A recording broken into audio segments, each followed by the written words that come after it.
Hello friends, आज हम बात करने वाले हैं आर्क वेल्डिंग के बारे में। तो सबसे पहले आर्क वेल्डिंग जो है उसको हम बोलेंगे इट्स अ फ्यूज़न वेल्डिंग, क्योंकि इसमें हम मेटल को मेल्ट करते हैं और उसके बाद मेटल मेल्ट होने की वजह से जॉइन हो जाती है। ठीक है।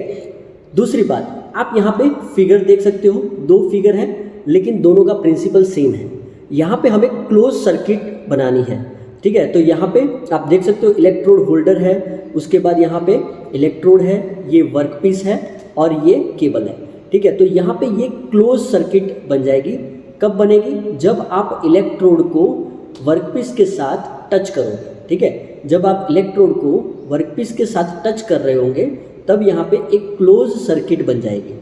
फिर उसको थोड़ा सेपरेट करोगे तो यहाँ पे जब उसको सेपरेट करोगे तो यहाँ पे गैप होगी और ये गैप में एयर आ जाएगी। ठीक है।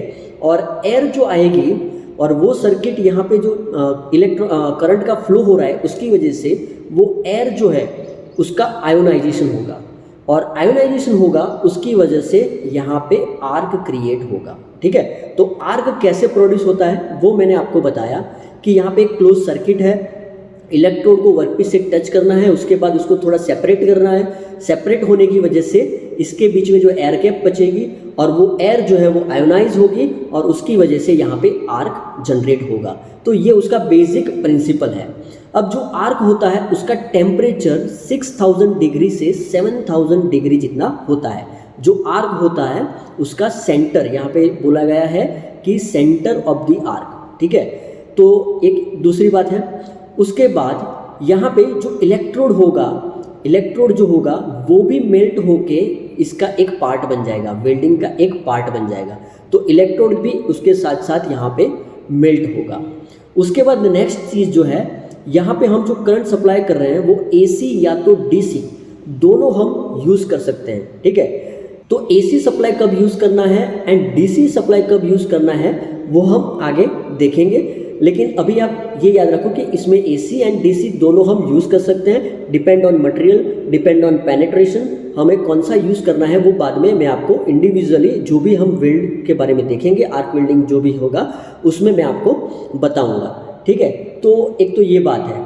उसके बाद जो इलेक्ट्रोड की लेंथ रहती है ना फ्रेंड्स, उसके बाद जो इलेक्ट्रोड की लेंथ जो है वो करीबन 250 से 450 रहती है।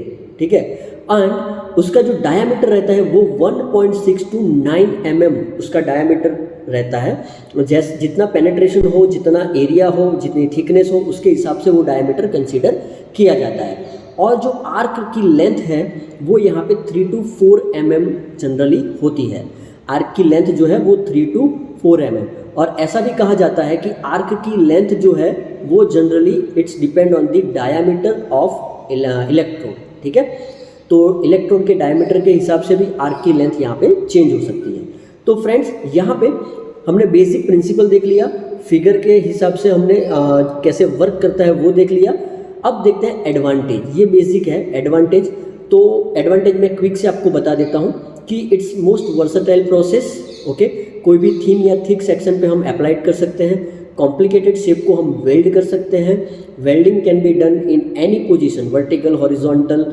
ठीक है। कोई भी पोजीशन पे आप उसको वेल्ड कर सकते हो and its neat appearance and smooth weld shape can be obtained. Then and edge preparation is not required actually. कभी कभी एज प्रिपरेशन करना रहता है जब भी थिकनेस ज़्यादा हो।